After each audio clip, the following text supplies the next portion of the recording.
ರಾಜ್ಯದಲ್ಲಿ ಹೆಚ್ಚುತ್ತಾ ಇದೆ ಜನ ಜಮೀರ್ ಪರ ಕೂಗು. ಶಿವಮೊಗ್ಗದಲ್ಲೂ ಕೂಡ ಜಮೀರ್ ಪರ ಮುಸ್ಲಿಮರು ದನಿ ಎತ್ತುತ್ತಾ ಇದ್ದಾರೆ. ಅನ್ಯಾಯ ಆಗಿದೆ, ನ್ಯಾಯ ಕೊಡಿಸಿ.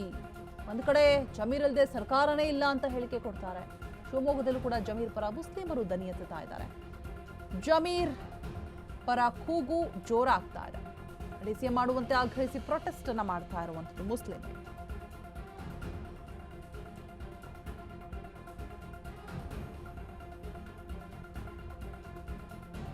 ರಾಜ್ಯ ಸರ್ಕಾರ ನಮ್ಮನ್ನ ಕಡೆಗಣಿಸ್ತಾ ಇದೆ. ಈ ಮಧ್ಯೆ ಜಮೀರ್ ಪರಂ ಕೂಡ ಭರ್ಜರಿ ಬ್ಯಾಟ್ ಬೀಸಿದ್ರು.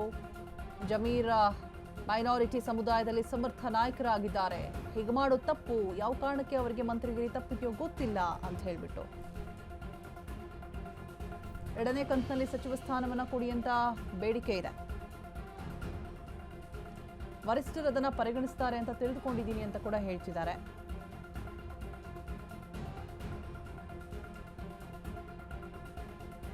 ತುಮಕೂರಿನಲ್ಲಿ ಪ್ರೊಟೆಸ್ಟ್ ಅನ್ನ ಮಾಡ್ತಾ ಇರುವಂಥದ್ದು. ರಾಜ್ಯದಲ್ಲಿ ಹೆಚ್ಚುತ್ತಾ ಇರುವಂತಹ ಜನ ಜಮೀರ್ ಪರ ಕೂಗು. ಶಿವಮೊಗ್ಗದಲ್ಲೂ ಕೂಡ ಜಮೀರ್ ಪರ ಮುಸ್ಲಿಮರು ದನಿಯನ್ನ ಎತ್ತುತ್ತಾ ಇದ್ದಾರೆ. ಜಮೀರ್ ಡಿಸಿಎಂ ಮಾಡುವಂತೆ ಆಗ್ರಹಿಸಿ ಮಾಡ್ತಾ ಇರುವಂತಹ ಒಂದು ಪ್ರೊಟೆಸ್ಟ್. ಜಮೀರ್ ಡಿಸಿಎಂ ಮಾಡುವಂತೆ ಆಗ್ರಹಿಸಿ ಮಾಡ್ತಾ ಇರುವಂತಹ ಪ್ರೊಟೆಸ್ಟ್. ಮುಸ್ಲಿಂ ಹಕ್ಕುಗಳ ವೇದಿಕೆ ವತಿಯಿಂದ ಪ್ರತಿಭಟನೆಯನ್ನ ಮಾಡ್ತಾ ಇರುವಂಥದ್ದು. ರಾಜ್ಯ ಸರ್ಕಾರ ನಮ್ಮನ್ನ ಕಡೆಗಣಿಸ್ತಾ ಇದೆ ಅಂತ ಹೇಳ್ಬಿಟ್ಟು ಆಕ್ರೋಶವನ್ನ ಹೊರಹಾಕ್ತಾ ಇದ್ದಾರೆ. ಈ ಮಧ್ಯೆ ಜಮೀರ್ ಪರಂ ಕೂಡ ಭರ್ಜರಿ ಬ್ಯಾಟ್ ಬೀಸ್ತಾ ಇದ್ದಾರೆ. ಜಮೀರ್ ಮೈನಾರಿಟಿ ಸಮುದಾಯದಲ್ಲಿ ಸಮರ್ಥ ನಾಯಕರಾಗಿದ್ದಾರೆ.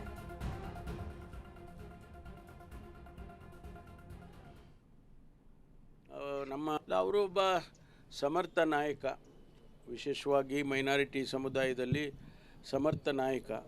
ಅವರಿಗೆ ಯಾವ ಕಾರಣಕ್ಕೆ ಅವರಿಗೆ ಮೊದಲನೇ ಕಂತಿನಲ್ಲಿ ತಪ್ಪಿದೆಯೇ ಅದು ನಮಗೆ ಯಾರಿಗೂ ಮಾಹಿತಿ ಇಲ್ಲ. ಆದರೆ ಎರಡನೇ ಕಂತಿನಲ್ಲಾದರೂ ಕೂಡ ಅವರಿಗೆ ಕೊಡಿ ಅಂತೇಳಿ ಇಡೀ ರಾಜ್ಯದಲ್ಲಿ ಬೇಡಿಕೆ ಕೊಟ್ಟಿದ್ದಾರೆ.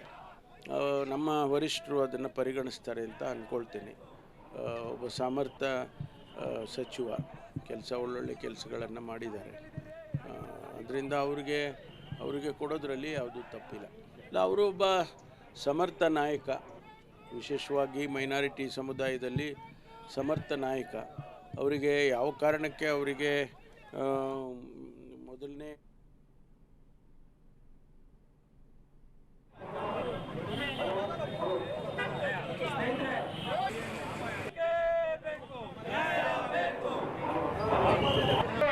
ಸಿದ್ದರಾಮಯ್ಯನವರು ಫಾಲೋವರ್ಸ್ ಯಾರಿದ್ರು ಅವ್ರನ್ನ ಕಡೆಗಣಿಸಿ ಇವರ ಫಾಲೋವರ್ಸ್ ನ ಇಟ್ಕೊಂಡು ಜೈಕಾರ ಹಾಕೋಕ್ಕೋಸ್ಕರ ಇವತ್ತು ನಮ್ಮ ಸಮುದಾಯಕ್ಕೆ ಕಡೆಗಣಿಸ್ತಾ ಇದ್ದೀರಾ.